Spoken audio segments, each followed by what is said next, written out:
Hello, how are you? How's everything going? Are you bored to death? Yeah. You know, have you managed not to kill your nearest and dearest? Are you managing to find something to do? Uh, it's going okay so far here. It's been a week now. This is Tuesday the 31st of March. So yesterday evening marked the week of the week anniversary basically of the official lockdown. If you've seen any previous videos, me and my family were self-isolating from the Saturday before, so we've been going a bit longer than the official lockdown. And yeah, I'm managing to find a few things to do. I've been able to get out and very early in the morning twice now to go for a short walk nearby for my hopefully to improve my physical state, which I've been doing since Christmas basically, New Year, and trying to sort of get my fitness back after last year, and obviously having to be very, very careful that I don't bump into someone who wants to chat and doesn't get the distance, or this is actually what I wanted to talk about. Really, was needed to be in self-isolation before the lockdown and now, but in you may be finding this yourselves. In reality, what I've found is that all of the systems you think would be there if your government is going to lock down the country and tell you to stay at home for obvious reasons, which, because of COVID, you'd think there'd be systems in place, which is the government's job, to make sure that things like basic food shopping could be gotten to people who can't get out, gotten to people who are having to shut themselves in because of the risks, the health risks for them due to underlying health conditions or age. Well, I suppose I should have known better. It's not there. It's not there. It's not there here. So I'm assuming if it's not there here, it's not there where you are. From the beginning, I've had calls out on my social media, Facebook, etc., asking local people if they have a neighbour they're worried about, concerned about, friends, family they're concerned about, to let me know, or let the council know, let me know, I'll pass it on to the council. So we did that this week, just gone with two people I was concerned about, that I know during my sort of past 3 years as a councillor and dealings and things, that I know are on their own, are over the age of concern, and also have underlying health conditions. And of course my main worry is, are they managing to get food shopping basically, are they managing to get their medicines from the chemists? So you can't just walk into the chemist now, and they're on their own, they live on their own. So phoned up, long story short, realised that what I was having to do was phone up the council. They were then passing you on to the library here. The library here has council services, social services attached, basically, the sort of public, facing part of social services.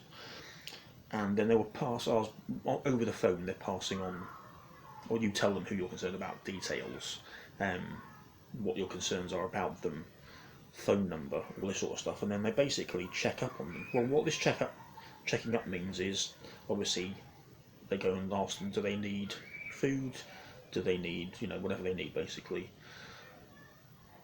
Now, the help that's there, bearing in mind this is the council's social services department, the help they give out, are giving out, is a list of local to semi-local businesses and supermarkets who, in theory, if they're able to, will deliver food either via takeaway or via food delivery if it's a supermarket. Now, of course, we'd already worked out, because we've been trying to do it ourselves because we can't get out to shop, and I'm sure you found out where you are. You can't book deliveries from Sainsbury's, Tesco, Morrison's, because it's everybody's already grabbed the slots. So there's we've been trying for a week, just trying to get a slot. Still haven't got one from Sainsbury's. My mum is qualifies as at risk and over the age. You can't get through on the phone. So if it's happening to us, it's happening to other people. And of course that's also leads me on to something else, which is, so I mean, as far as that's concerned, as with the NHS, and possibly even more so with the NHS, it's clear social services has completely collapsed thanks to 10 years of Tory rule, a decade of Tory rule. I mean, I saw Jeremy Hunt, the longest serving health minister, I think, in this country's history. 6 years he was health minister, and in that time, and he admitted this himself on Newsnight last week, he cut too deep into social services, but apparently it's only now in retrospect that he realises that. I mean, did me a bleeding favour, So social services are like a barrel. There's the outside. It's there for us to sort of see and contact, but there's nothing inside it anymore. They can't do anything. I mean, handing out lists because that's all you can do, because your resources have gone, to people who are, by definition, vulnerable and struggling, hoping that for-profit businesses are able even to get food to them. So that, I mean, this is the state this country's in after 10 years of these Tories. And yes, I'm not going to be party political, and the bloody New Labour and Blair and Tories before that.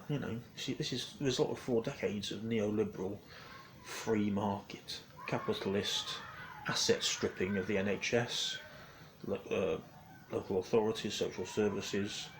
This could go on. Almost every aspect. Anyway, let's move on to the next thing. Today,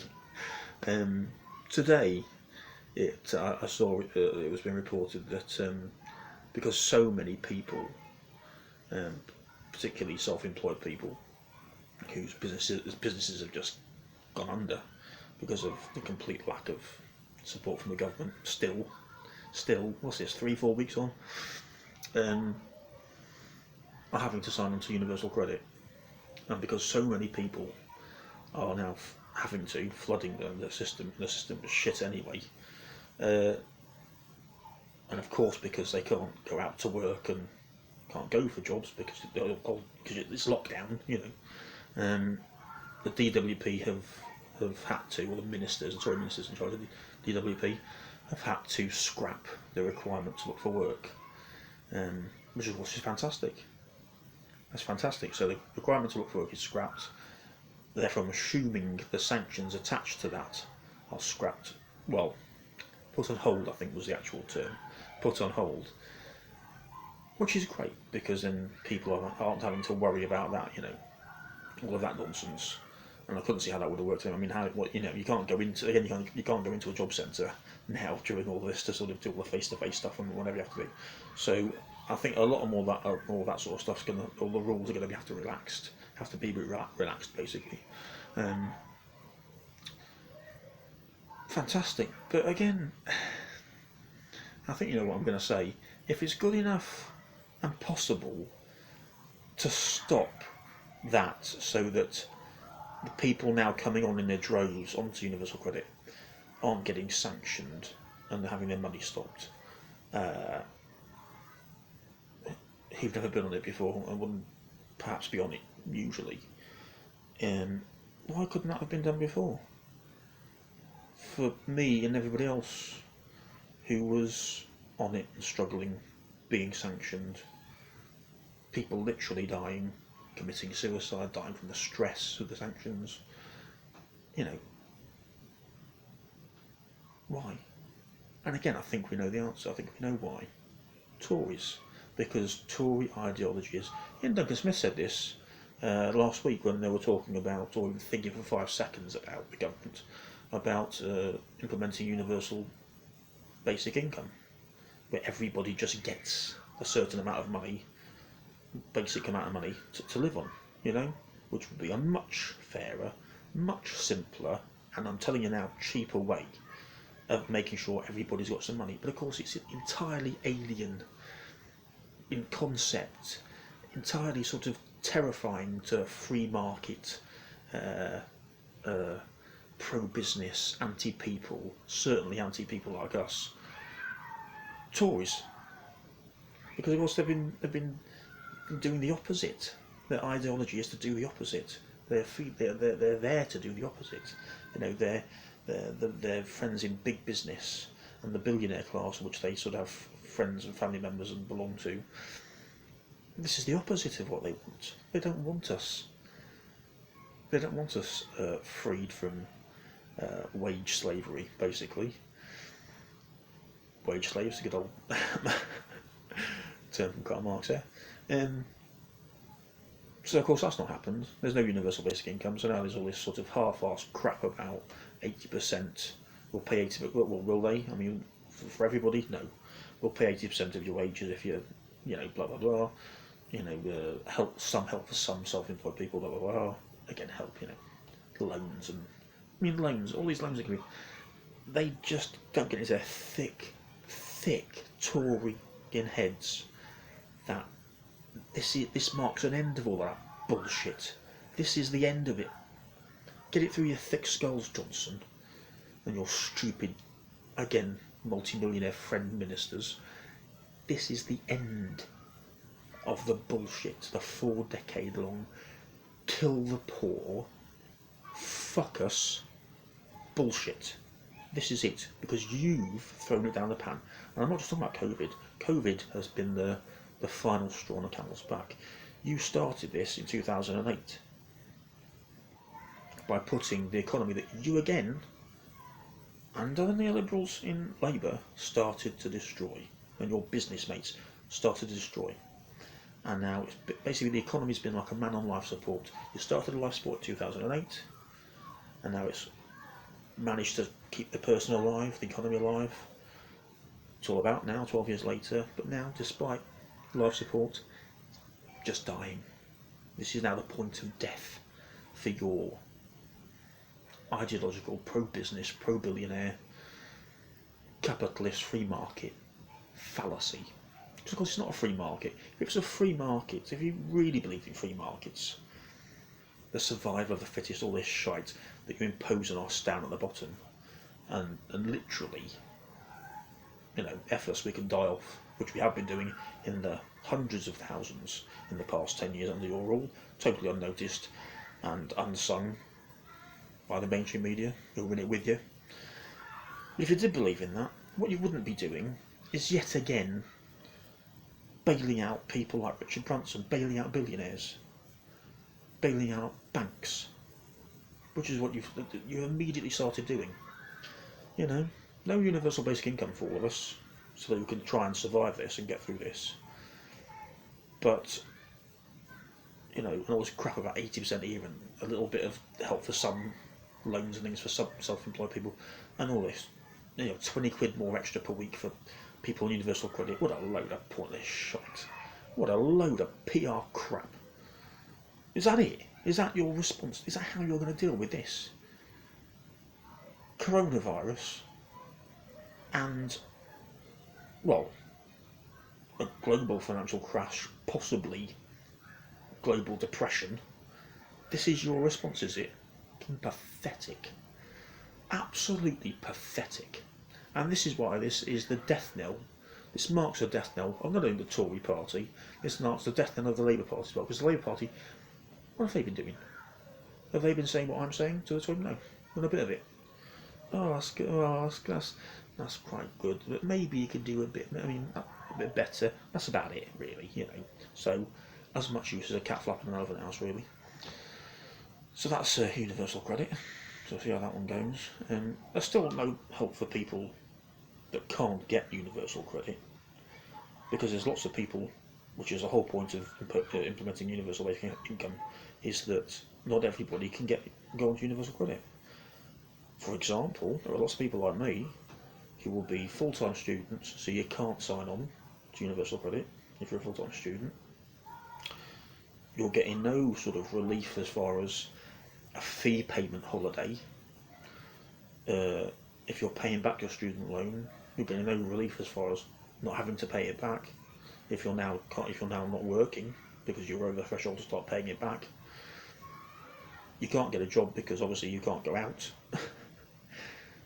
and to find a new job, which is what I was about to do when all this started. So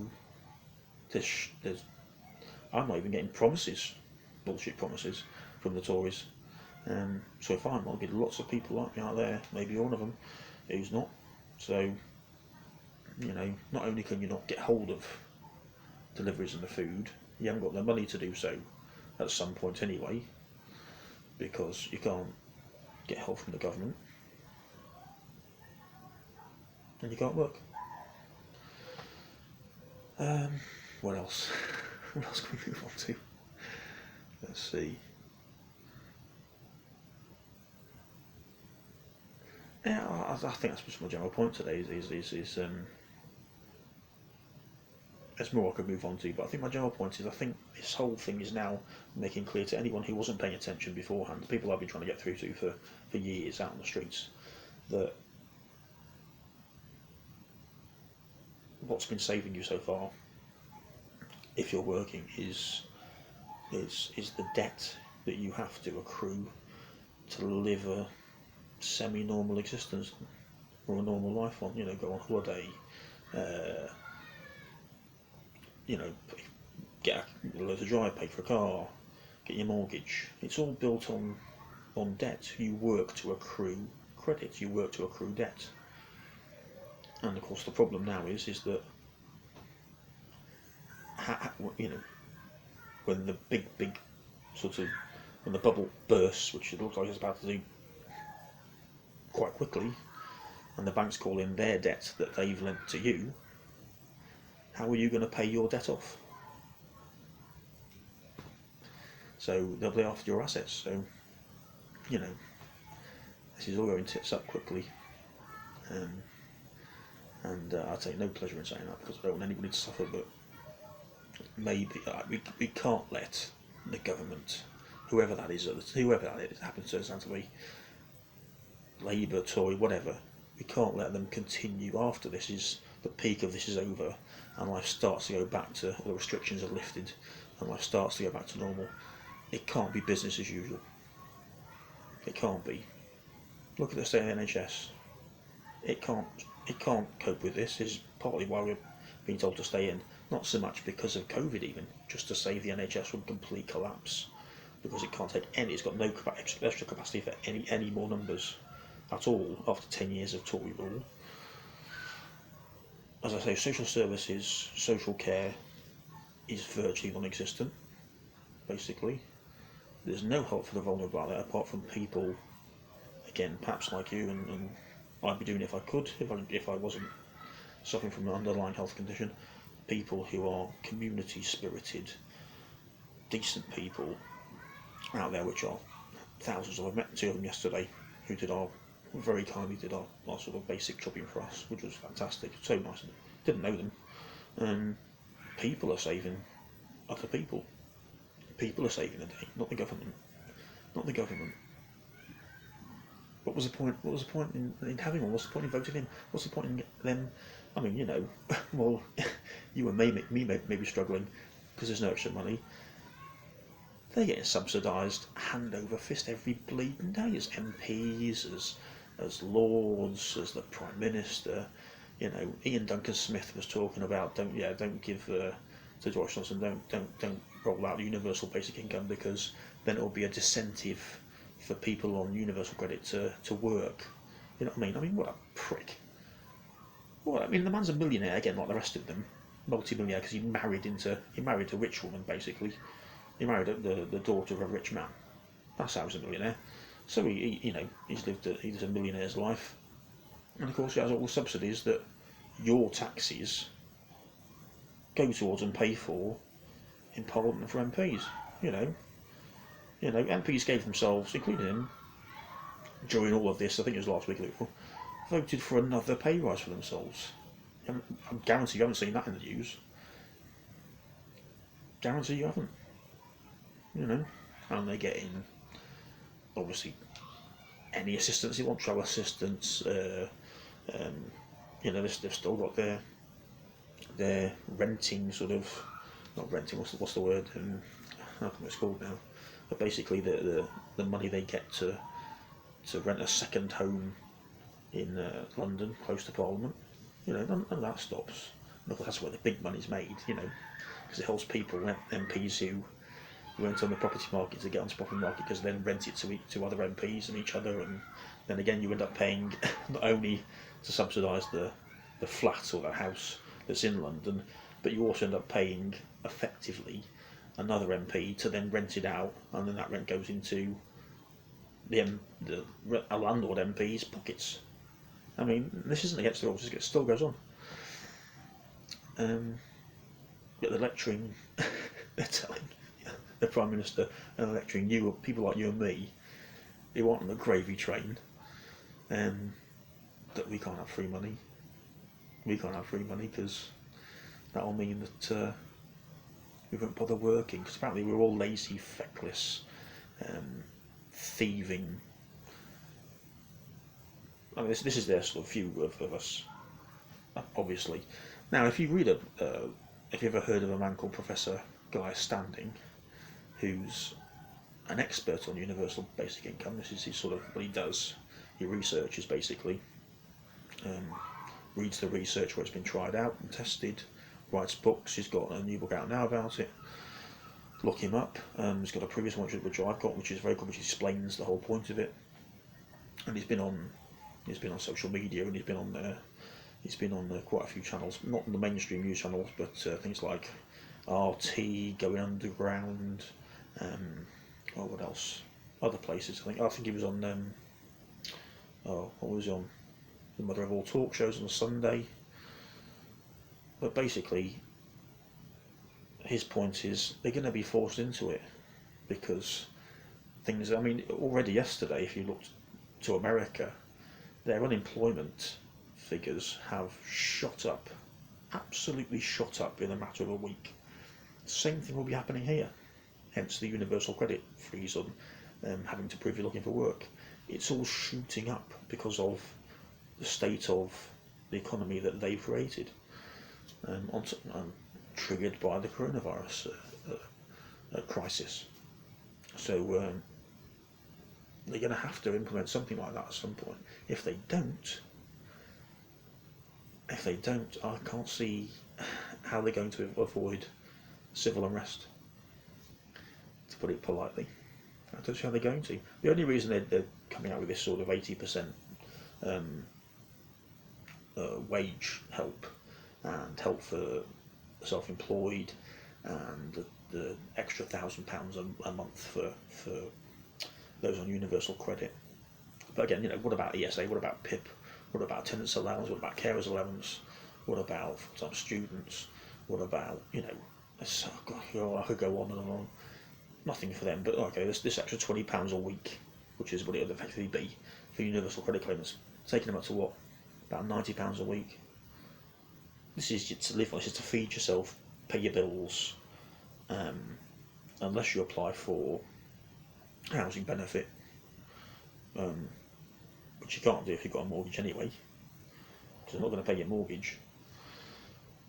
Yes, there's this mortgage holiday for now, but how long is this going to go on? This is the problem. So the only way out of this, because of the complexity and the problems that are still going to carry on now, is some sort of universal basic payment income for people. And if it isn't, I don't think what's going to happen really. But yeah, that's it for now. I'll see you round about this time next week, and we'll see what's happened with all of these lovely things I've been talking about. And yeah, stay sane. And if you can, and you like it like I do, enjoy a beer maybe and a bit of sunshine. Hopefully the sun's going to come out soon. It's going to be a bit warmer, but it's pretty cold here at the minute. The sun's out, but it's cold. So yeah, ciao for now. See you next time.